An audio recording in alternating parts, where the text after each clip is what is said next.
if I can either volunteer to go on a field trip or go to their, lacrosse game, I'm going to choose going to the lacrosse game. And to be honest, I think they'd be happier with that too. No kid wants their parent to, or maybe they do want them to chaperone. Most of the time, my kids did not want me to chaperone. But anyways, um,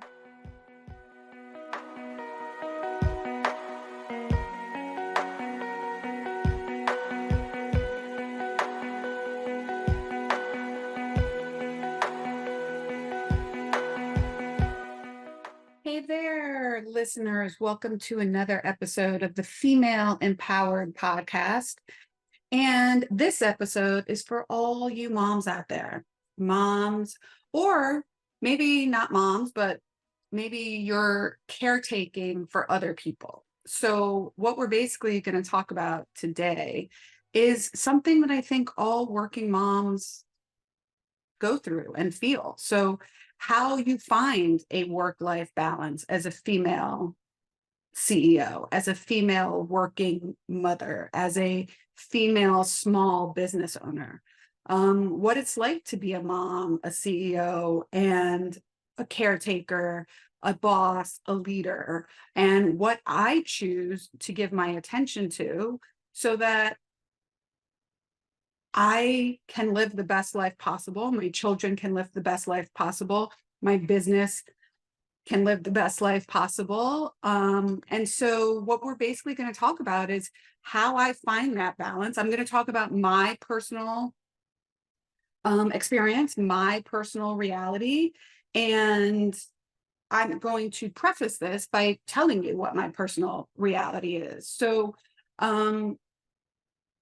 this is basically my take on how I feel about being a working mom and balancing my career and family and motherhood. And so let me give you a little bit about my reality now. So I want to preface that by giving what my reality actually is. So I am married. I have a partner. My husband is a very dedicated father. He does travel for work a lot. So he will be gone 80, 100, 120 days a year. And sometimes when he's home, he's also very busy working just because of what his role actually is. So he is a on the basketball operations side for the Miami Heat. If you've been following me, you know that. And so he is a very dedicated partner. And actually listen to an upcoming episode because I am going to have him on here talking about how we navigate both of us having career and trying to be great parents as well. So that is a reality. One, I have a partner. All right. Two, I can pay for help. So I have a someone that comes to clean my house once a week, only once a week. So once a week she comes and cleans, and I don't have anyone that cooks for me, but I do eat out a lot, or I do a food service delivery so that I don't have to cook. Um, when my children were younger, my mom did live here in Miami, so my mom helped with the kids. Now that was before I really owned a business. And we had a nanny that was with our children until they went to school for the most part, because I was always a working mom. So I just want to preface that by saying that's what my reality is. And my kids now drive, but when I started my business, they were 4 and 2. When I was started like a side hustle, and then when I went full into my business, I believe they were 6 and 4, possibly.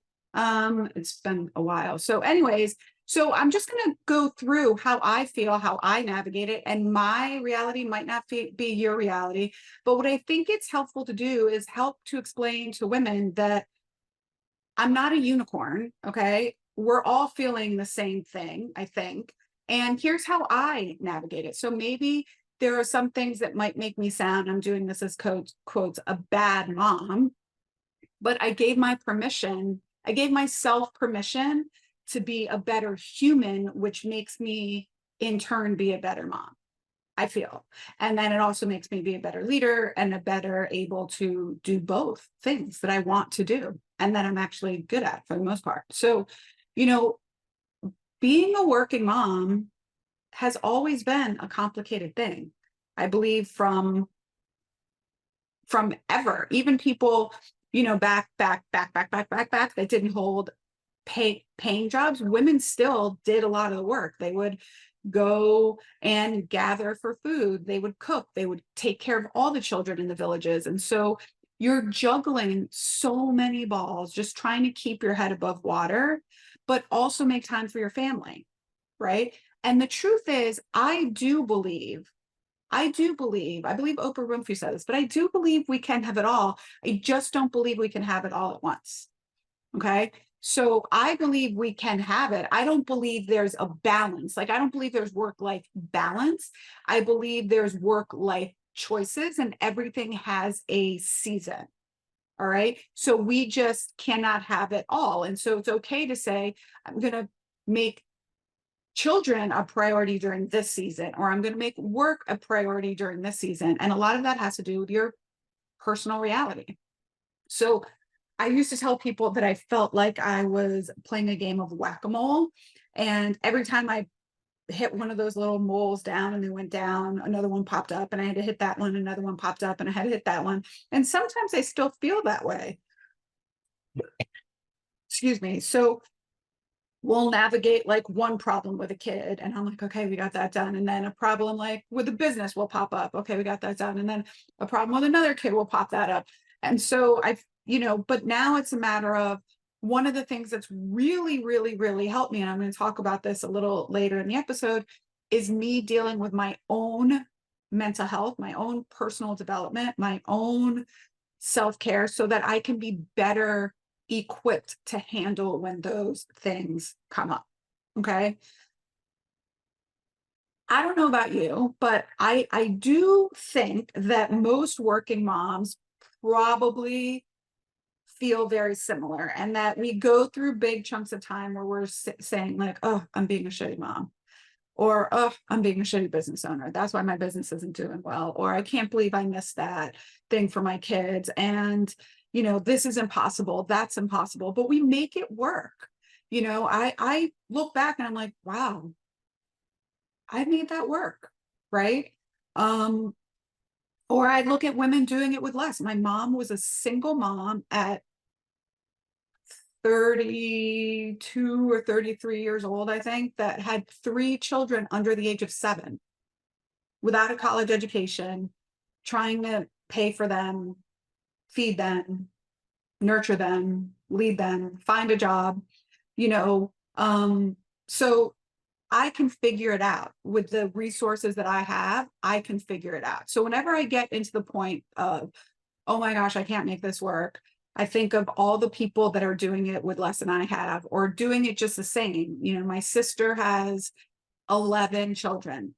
Now, for those of you that fell out of your seat or think you misheard me, no, one of my sisters has 11 children, all of whom are wonderful, amazing children. Okay. My sister-in-law, they have 5 children. Okay. And so when I get all riled up with my 2 and I talk to them, they'll be like, 2 is just as hard. So like the problems are just as hard. Okay. And the problems are widespread. Everyone has a different reality of how to raise their children. And we have to do what's right for us and for our individual families. Okay. One thing that I really, really just want people to know with this episode is you are not alone. Many, many, many of us are dealing with the same thing. I remember one time when my children were little, and all of you working moms will resonate with this. I fully believe all of you working moms will resonate with this, that we used to do, I don't know, they had like a Mother's Day lunch or something like that. And it was like 11 o'clock in the morning. So for all of you that are like, yes, I mean, listen, for all of you, room moms, and I'm not putting room moms down, and I'm not putting moms that don't work outside the home down, but 11 o'clock is not an ideal time. Okay. Early morning, like a breakfast at 8:30, so we could just go in. It's really hard for working moms to get out of work at 11 o'clock in the morning to go do something. So I remember one time my kid said to me, Mom, you were the only mom that wasn't there. Or no, I was the only one who didn't have a mom there. And it was literally like 1,000 knives in my heart being turned over and over and over again. And I just thought, oh my gosh, how am I going to come back from this? And, I asked my son about this a couple years ago, and he's like, I don't even know what you're talking about. So what I try to tell myself, especially when they're young, young, young, is they probably won't remember this. I'm hoping. And to have the answer for when they do say things. I used to tell them, I used to never make work a bad thing. I would say, oh, I know, mom so wanted to be there. I really, really wanted to be there. I and you were a top priority. I had, I was in work, and I had a commitment there. And next time I'm going to be there because I'm going to put it on my calendar early enough. But I want you to know you're just as important to me as work. But I never made it about like that I didn't like being at work. Okay. So I really wanted them to understand that mom loves her job. I would never put my job above them, but sometimes they have to share in certain situations. Okay. So now, very different from when we were growing up. I mean, I remember one time my mom chaperoned a field trip, which was probably a big deal for her because she had to take time off work. But I don't remember our parents. I mean, again, I'm a Gen X kid. Like, I don't remember them being at a lot of things in school, anyways. Yes, after school, sporting events, stuff like that. But I don't remember there being a lot of like, oh, here's a Mother's Day thing. Or maybe I just blocked it out. Who knows? But, we're all dealing with the same things. And I heard this once. I heard it or read it. I don't remember where it is. It's not my quote, but I don't remember where it is. That said, balance is not better time management, but better boundary management. I love that. I'm going to say it again. Balance is not about better time management. It's about better boundary management. So we need to learn to make choices and then enjoy those choices. All right. Let's make better boundaries and then enjoy the choices that we're making. So that is one of the non-negotiables for me, and how I balance being a CEO, owning a small business, running a small business, and being a good mom. All right. And good, I put in air quotes, because what is a good mom? Right. So not setting boundaries is non-negotiable. I have learned to say no to a lot of things. Okay. And so I think I saw Gabrielle Union in an interview one time, and they were like, how do you navigate all this? And she's like, I say no a lot. And it was almost like giving me permission. I'm like, I can say no to that. All right. So here are some of the things that I say no to. And I say no to both family things and work things. Okay. So work commitments and family commitments. And so here are some of the family things that I say no to. Okay. I have never, not once, signed up to be a room mom. And I've never, not once, felt guilty about it. I just can't be a room mom. It's okay. Nor do I want to be perfectly honest. Okay. I have never signed up to be the teen mom, even though both of my children are very into sports. I will help if necessary. If somebody asks me directly, hey, can you help with this? But I've never signed up for that. I don't have the bandwidth for it. I also know that when I commit 100%. So I can't do something half-assed. Okay. I don't bake things for a bake sale. And to be honest, I don't bring them unless someone directly asks me, like, hey, Krista, can you provide that? And I say yes. And what I do is I go to the store and I buy it, and then I provide it. Even when my kids were young and we all had to bring something. Yeah, I go to the store and I buy it. I don't bake it. Now, if you like baking, I know a lot of women that do, kudos to you. I am not a good baker. I'm okay. I buy the stuff and I deliver it. The other thing I do is I write a check. How can I give, you can either give time or money, right? I give children my time at home. I can give money to the school. And I also believe that, especially as kids are little, I'll never forget this one time. They wanted to do like, there was like a fall decorating thing contest that they did on the classroom doors in middle school, right? And they were like, we need mom volunteers to decorate the doors. I was like, why? These kids are in middle school. They should be decorating the doors by themselves. Why do we need moms? First of all, why do we need moms to come in and decorate the door? Why can't parents of any gender come in and decorate the doors? Number one, okay? Why do we need parents to do it at all? These are, again, middle schoolers. They can decorate the door themselves, all right? Let them be creative. Let those creative kids that are in the class use that as an outlet. I don't think moms should have to do it. Why should moms, again, moms and not parents, come to do the bake sales? Why can't children go to do the bake sales and learn how to count money? Why, especially when you're in middle school, or the pizza sales or whatever? Why are we having parents do it? Children, this is good skills for children to learn how to do. And as middle schoolers, I'm not talking about kindergartners, okay? So again, when I'm happy to volunteer, do I volunteer to go on field trips? Yes, one, because I like to see my kids have fun. So I have volunteered to go on field trips once in a while. When they ask, what can we bring to school? I try to be the first one to sign up for like paper plates. Why? Because it's the easiest for me. And that's what I can do, okay? But what usually happens is, because I'm a working mom, I don't get that text or email until the end of the day. And then I'm the one that ends up having to bring like a quiche or something like that, which blows. Okay. So my kids are not going to remember that I brought orange slices or not orange slices. All right. Okay. So here's the other thing. I volunteer for what I want to volunteer for. I volunteer to go on, usually when they were younger anyways, like one field trip a year with each of them. Don't volunteer to go on the ones 4 or 5 hours away. No, I don't. That is brutal. And I write a check. What another thing I will not do, I will not make parent-teacher conferences and go talk to my kid's teacher just because my kid says, hey, I need you to go talk to that teacher. I will encourage them to talk to their teacher themselves, or I encourage them to talk to their coach themselves. If they feel like they need some support and need me to stand with them to make that happen, that's good. I can do that. But I'm not going to talk to your coach about playing time.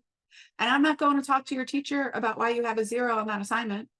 I will talk to your teacher or to your school if there is something that is happening that I don't feel is being handled properly, and you have taken the necessary steps to make that happen, which happened to one of my sons in middle school, and it ended up resulting in me pulling him out of school and homeschooling him. But I really try to empower my children to take on the responsibility of settling arguments for themselves. If they have an issue with a grade or a teacher, they should approach that teacher. If they have an issue with their playing time on their sports team, they should approach that coach. Okay. And usually my recommendation is that they say something like, you know, what can I do to earn more playing time? What can I do to get my grade from a B to an A? What can I do to get my grade from a C to a B? So those, I will not settle arguments for my kids. I will not reach out to teachers unless it's something that is really valid and warranted. I don't feel guilty for not signing up to be a room mom. For example, my son's back to school night is tonight. I'm not going. He's a senior in high school. Okay. And he goes, there's 900 kids in his class, like in his senior class. So he goes to a large public school. I'm not going to back to school night. I don't need a personal relationship with these teachers this year. All right. What are the things that I say no to at work that I no longer feel guilty about? I no longer am the one responsible for going in every time there's an emergency. I choose to pay people in a management role and pay them well to share those responsibilities with me. The air conditioning just broke in one of my studio locations. Okay. And when they replaced it, which is a big deal to replace the entire unit. I was out of town. Somebody else on my team took care of it. Okay. What do I say no to at work? I also say no to working early mornings at 7 a.m. I no longer do that. I have somebody else on my team that will do that. I say no to working 7 p.m. I will cover from time to time for sure. Yeah. But for the most part, my working hours are like 8 to 2. Okay. 8 to 2, 8 to 3. I've put in the work working 7 to 3. I'm not sure if you can hear my dog barking, but hopefully it's not audio. I put in my time. Okay. And I've created a space for me now that I don't have to work those hours. I don't do events that I don't think are moving us closer to our goals in the business. I say no to those events. Okay. One of the things I've said no to for a long time in my business is being open with sales. Even though a lot of people want to be like a lot of the clients, and I know it's a moneymaker, but what people don't understand is even if someone else is working, if there's an emergency, my phone could always still ring. If we're closed, for the most part, I know that nothing's going to happen. Okay. So it's again a decision that I have made to keep some balance in my life.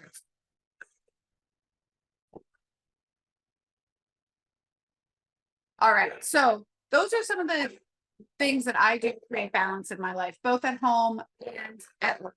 Right. One of the things, the other thing that I realize that is a real non-negotiable for me is my mental health. And I've been really, really transparent with this over the last several years. I've been in therapy now for, let's see, 1, 2, 3, 4, 5, 6, 7 years, and it has changed my life dramatically.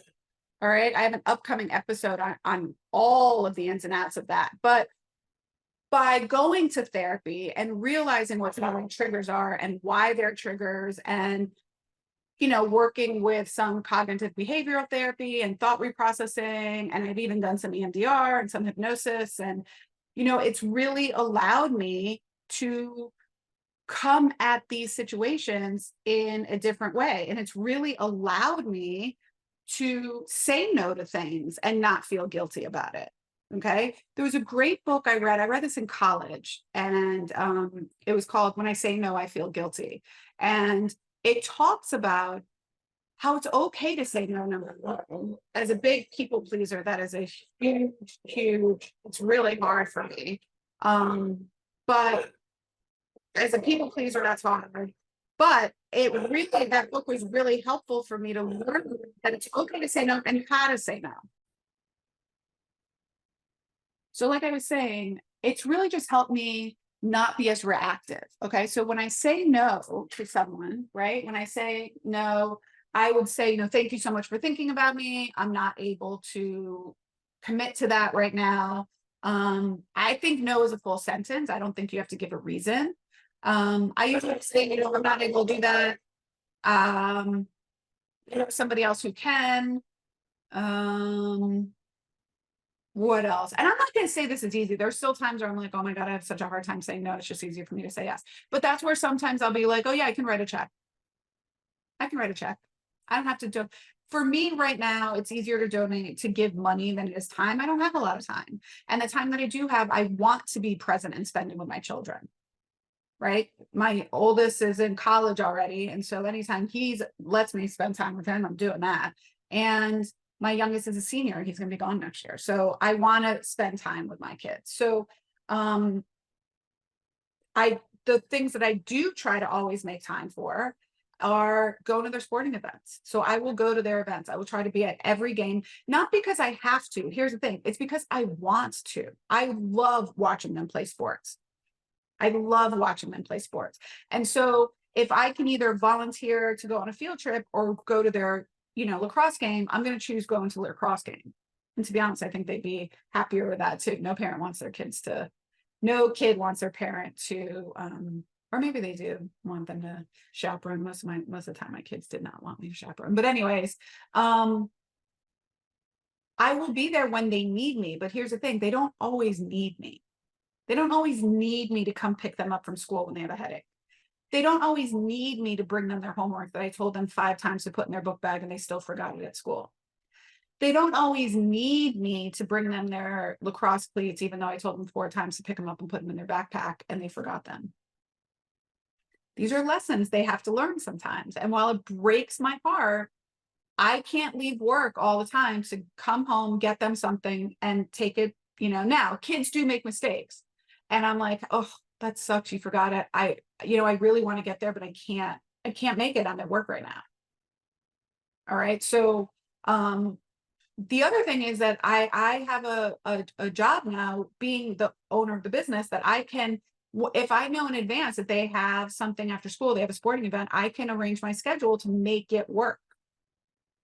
So I do have some flexibility in that. And that was a choice that I made when I started my business, that I wanted to be available to go to their sporting events, to support them. Right now I don't have to drive them, which is amazing. But when they were younger, I was one that had to, drop them off at school, pick them up from school.